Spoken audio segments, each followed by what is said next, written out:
sí funfun. Àwẹ̀ mi láwẹ̀ mọ́ òbí ẹ̀gbọ́n òwú. I am Dr. Abayomi Oshin.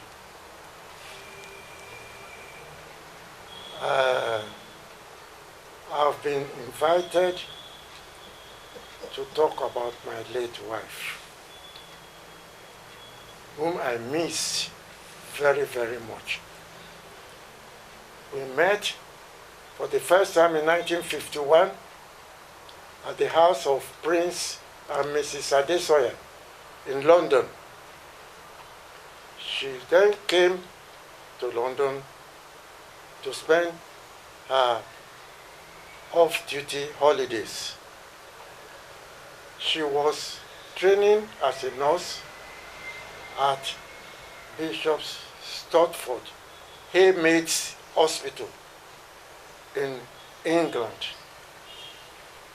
She often come to London to Mrs. Adesoya, who was a guardian in England and former teacher at Idiaba Girls' School, Abeokuta, Nigeria. The first day I met her, I observed her demeanor, observed her performances in that house, that is Mrs. Adesoya's house, and her behavior. The second time, coincidentally, I also met her there, and she came also at that time to spend off-duty holidays in London and with Prince and Mrs. Adesoya. Prince Adesoya was the son of the Gbelegua of Ijebu Ode, Adesoya. After observing Funmilayo's behavior and activity in their home, I was carried away. I became enchanted. And when she left, I came back to the Adesoyas because we are not living far off from our homes.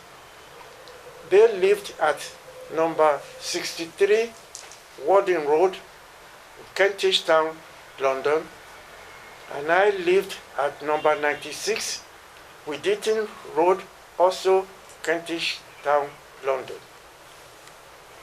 It's a throne's throw, their house to mine, where I live. I worried Mrs.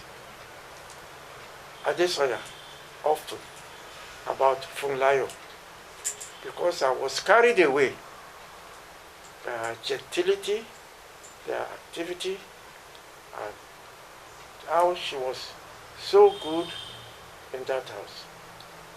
And I was prompted to ask her questions, Mrs. Adesoya, about her. She immediately said, what are you saying? Funmilayo is different from some of the girls in London. No. She's not the girl that one will fiddle with and run away. I said, no, I was very serious. I have interest in her. When she saw that I was adamant, she then introduced me to her. This was in 1951. By March 1951, after I have studied her very closely, we decided to get engaged to each other. Our engagement took place on March 11th, 1951. And we went on like that on and on in London, going to places together, making people to know the relationship between myself and Funmilayo, which was getting closer and closer until September 25th, 1951, we got married. Before then, we informed our parents at home about our relationship for 3 good years. Not only our parents at home, also relations in London, our relations especially.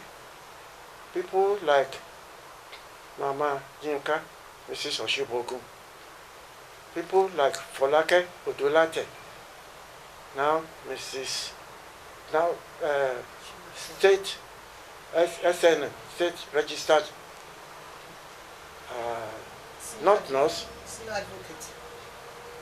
Pardon? Senior advocate. Advocate. Senior advocate of Nigeria.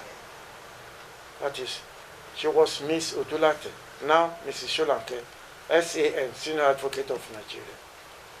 Her relation in Korodu, because our parents, especially our mother, was from Korodu, but her father was from Omu, Ijebu. All our parents were informed. Our relations, far and near, were informed. On the day we married at St. Mary's Church, Highbury, North London. It was a wonderful day. I cannot recount now how the attendance was. Many friends of ours were present at the church on that day. And the reception took place in what we call Holloway Hall in London. Holloway is a district in London.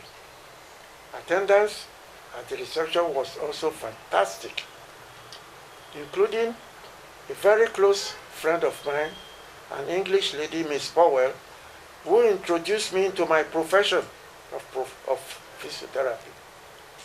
She was very prominent. Also, the friends of her uncle, Adepeju in Lagos, they came all the way from Germany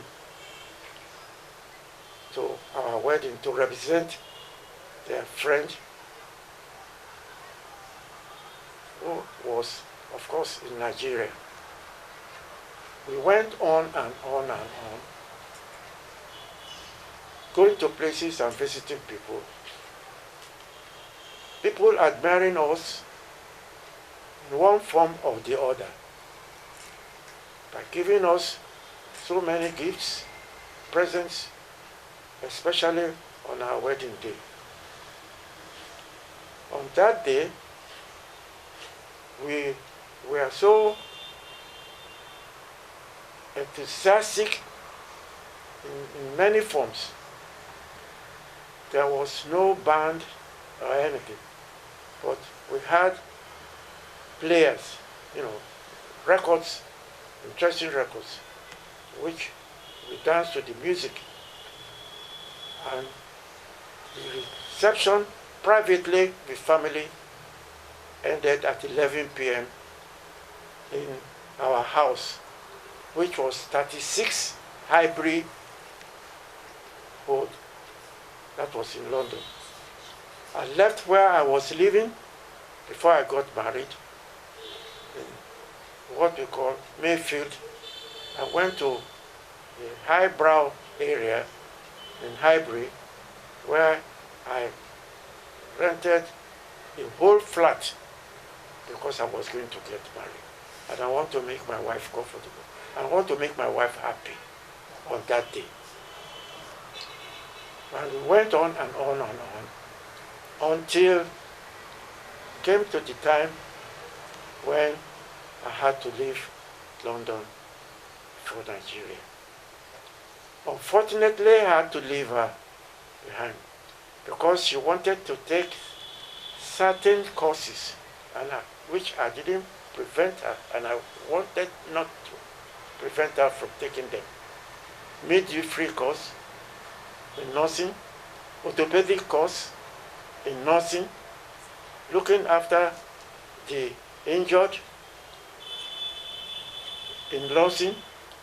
So I left her behind and I came home. This was in 1955, and she was on her own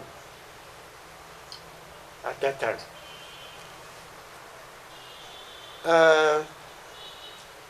Why did I leave her? I left her because there was their need of my profession in Nigeria. And people have been beckoning on me and have been written by the teaching hospital, especially UCH Ibadan, to come home. I was interviewed in London for appointment by a representative of the University College Hospital Ibadan for a job in Nigeria.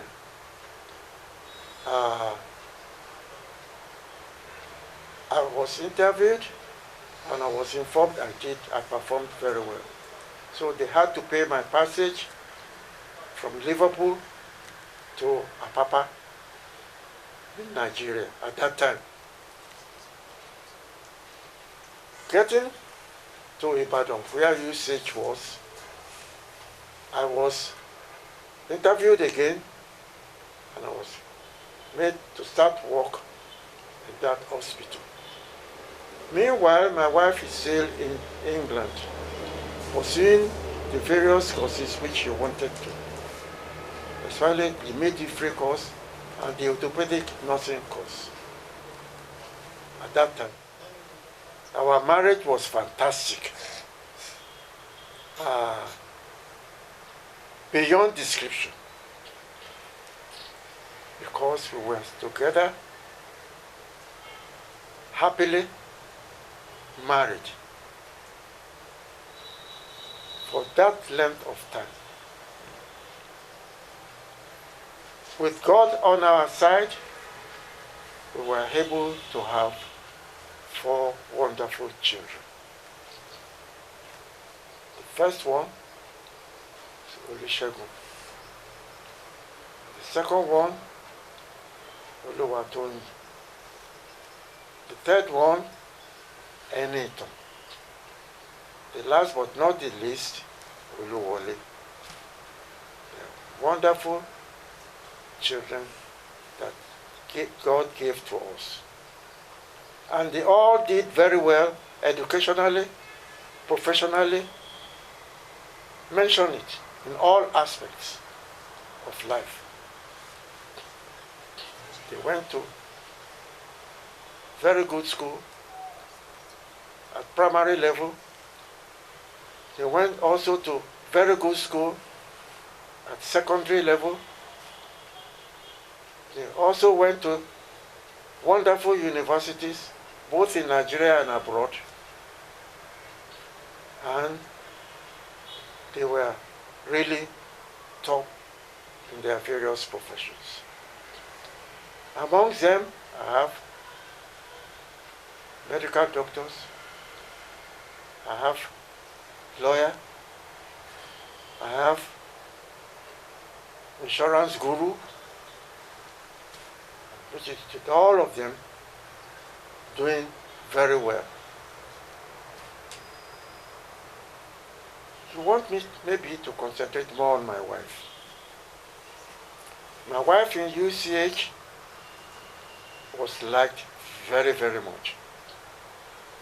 She was in the casualty department, having qualified as an orthopedic nurse, and having qualified at looking after the disabled, the injured. So she was in accident and emergency department in UCH for many years. She developed that department beyond expectation. Also for many, many, many years. Or she became the senior matron in UCH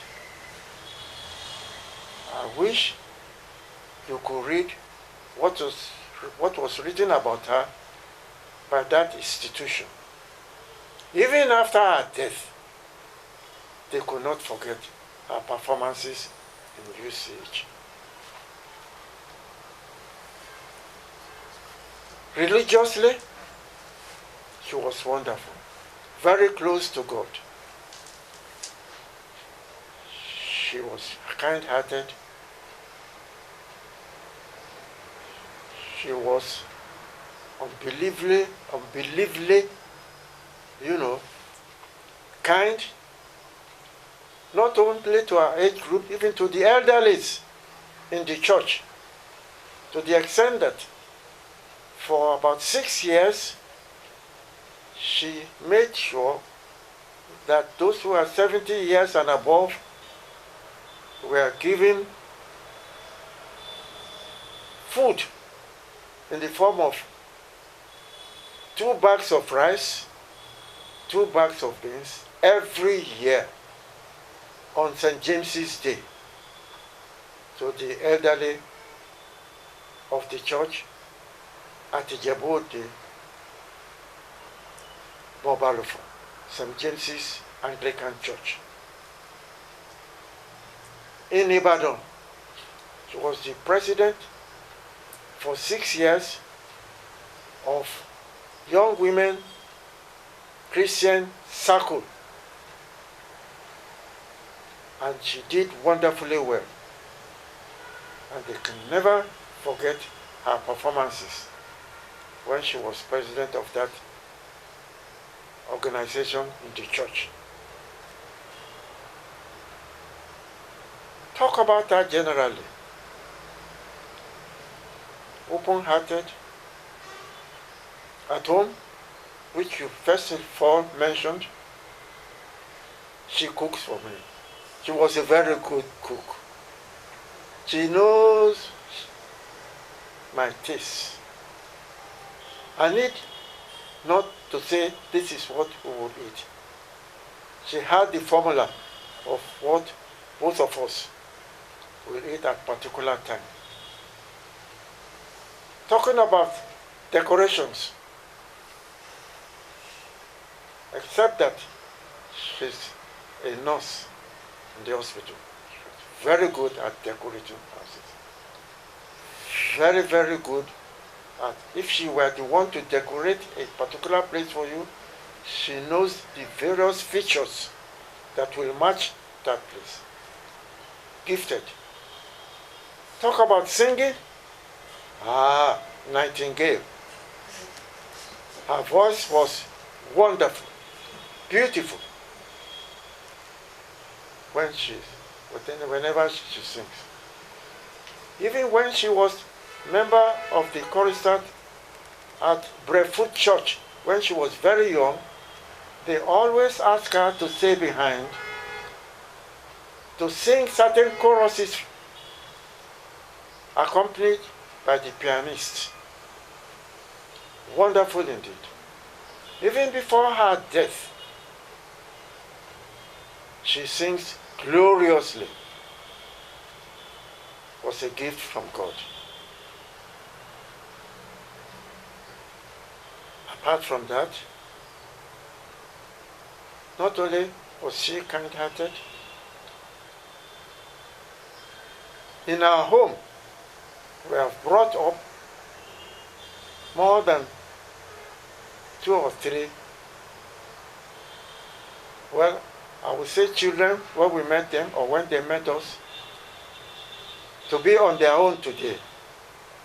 I will cite one particular one which she took so much time to train. During the Biafran War, we met a young lad roaming around in Ibadan. And we just stopped and asked where she was. He never knew where he was going. And we adopted him and took him home, trained him. My dear wife, she did wonderfully well for him. Trained him at home, trained him to do so many things. to cook, to take care of the home, and above all, train him to have his own profession. This fellow was trained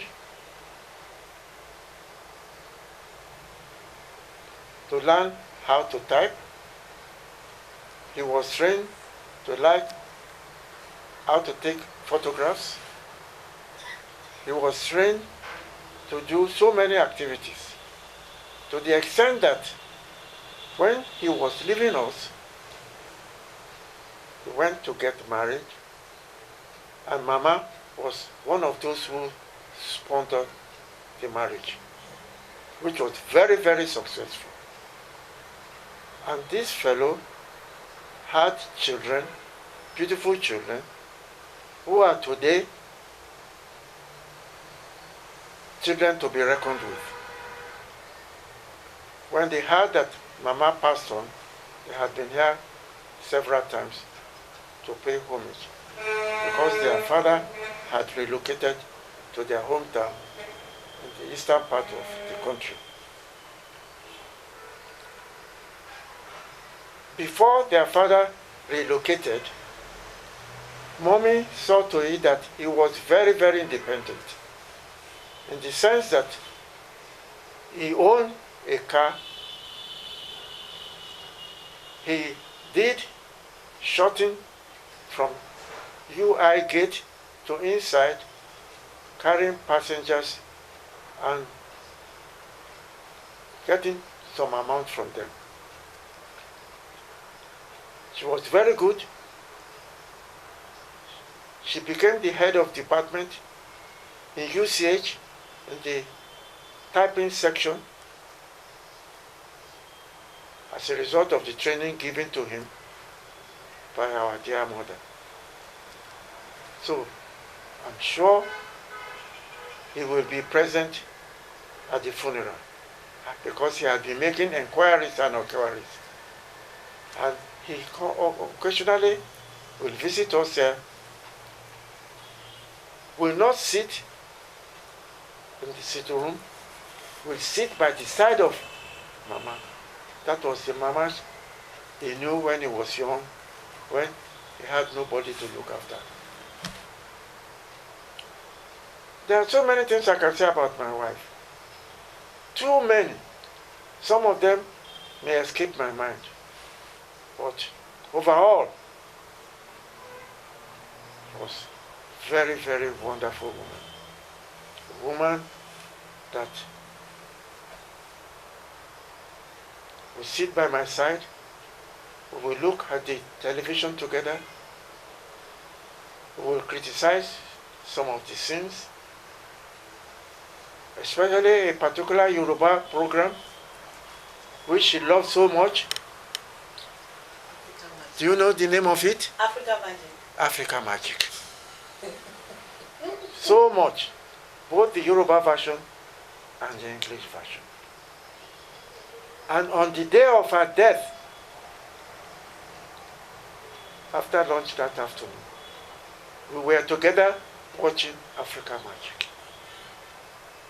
We never knew that would be the last time we would be together, until when she slept and did not wake up the second day. May her soul rest in peace. Wow.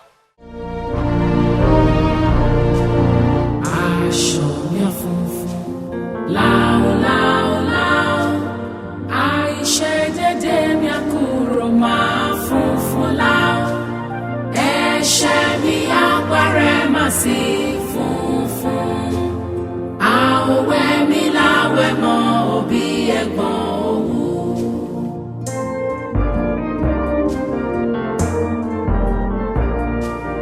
Ẹni tó wà nínú Jésù di ẹ̀dá tuntun, ohun àtijọ́ ó ti kọjá lọ, àti wẹ̀ wá kúrò nínú ẹ̀ṣẹ̀ wa, aṣọ wa fún